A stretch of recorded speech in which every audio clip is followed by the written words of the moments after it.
Hey guys, welcome back to my channel. I'm Whitney, and today I thought I would give you a list of a few books that you can read in one day.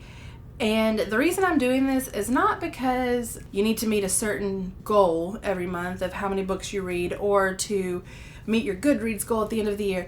It's more because when I am in a reading slump, I pick up something that I know that I'm going to fly through. It's short, it's quick to read, and the subject matter engages me. Those are the type of books I pick up when I'm in a reading slump because once I finish a book, I'm motivated to keep going, and it quickly gets me out of that reading slump because I can quickly finish a book. So another reason that you may want a book that you can read in a day is because maybe you're going on a trip and you've got a few hours in the car and you want something that you can just pick up and read in the car or listen to as you're driving, and you're not going to be lost in the middle of when you've got to your destination. I like to read short books on road trips like that a lot because I can fit more in if it's a longer road trip, and if it's not a longer road trip, I can at least know that I can finish one book during my drive time. So let's get right into it. The first book I'm going to talk to you about today is 84 Charing Cross Road by Helene Hanff. And this is just a collection of letters from Helene to the booksellers in London on Charing Cross Road. That's their address, Marks & Co. booksellers. And she's requesting some books that she can't get in America, and they're sending them to her. And they're also creating this dialogue and this relationship throughout this book.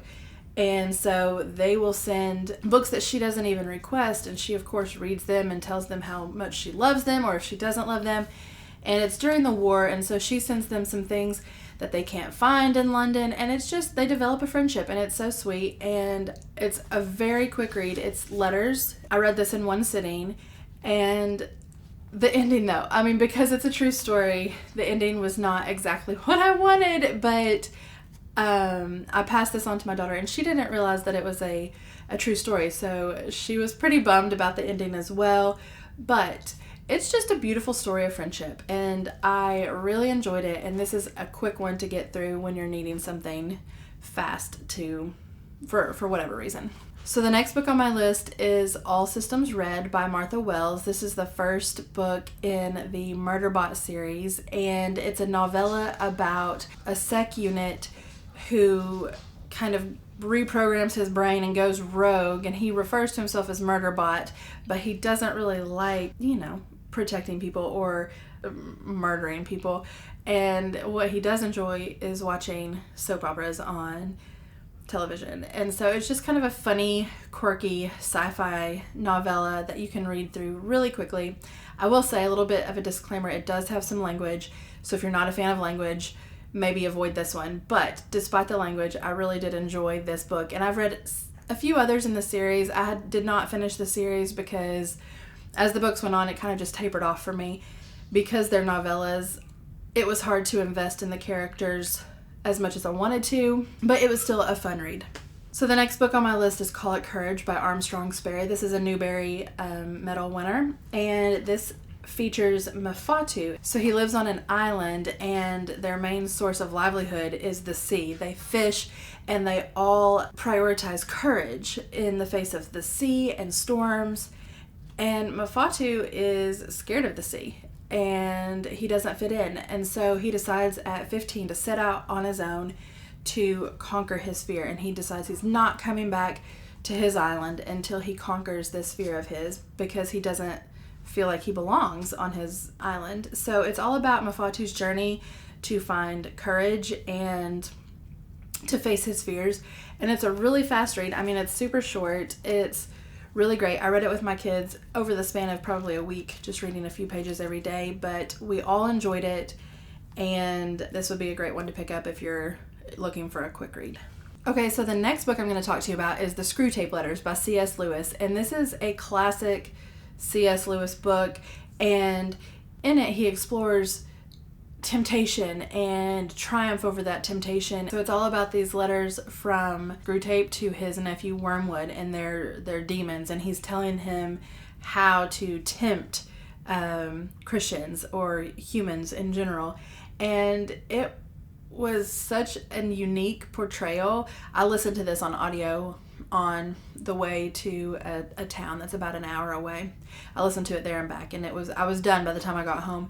And it was just a unique look at the struggles that Christians face and how important some of these things are in everyday life. And so that is another one that I would recommend if you're looking for a fast read. And the audio is also really well done, and I would recommend that as well. The next book I'm going to recommend is Clap When You Land by Elizabeth Acevedo. It's from the perspective of two young girls who are talking about their dad. One of the girls lives in the Dominican Republic, and she lives for the summers when her dad visits her from America. He flies in for the summer and he visits her. And then the other is from a girl in America whose dad goes away to the Dominican Republic every summer. So something happens, his plane crashes, and Camino, the daughter in the Dominican Republic, gets to the airport to pick up her father and realizes that he's never coming back. And the daughter in the United States, Yahara, she realizes that her dad's plane has gone down and he's never coming back. And so because of this incident, they find out about each other, and they have to grapple both with losing their dad, but also all of the secrets that he kept, and why he kept those secrets, and how they fit into his life in spite of those secrets. So it was a really enjoyable book, and like I said, it's written in verse, and I like to pick up books like that when I want to read something pretty quickly, and this one I just flew through. Okay, so the last book I'm going to recommend if you want a quick read is The Hitchhiker's Guide to the Galaxy. I picked this up on a whim when I was driving down to Alabama, and I read it within the time it took to get from my home to Alabama, and I loved it. I laughed out loud. It was funny. It kept me turning the pages. So this is about Arthur Dent, and right before Earth is about to be demolished, he gets picked up off the planet by Ford Prefect, and together they go on this journey through the galaxy, and of course adventure ensues, and they meet a diverse and ridiculous cast of characters, and this was just a fun read. I really enjoyed this. Now, if you've seen my other videos, you'll know that as the series progresses, the books for me go downhill, but this one I would recommend wholeheartedly. So those are the 6 books that I recommend. If you want to read a book quickly in one day, in one sitting, I suggest you pick up one of these. But I would like to know, do you like to read books quickly in one sitting? Does it help you get out of a reading slump? What are some books that you've read extremely quickly? I'd love to know in the comments. Thanks for watching, and I'll see you next time.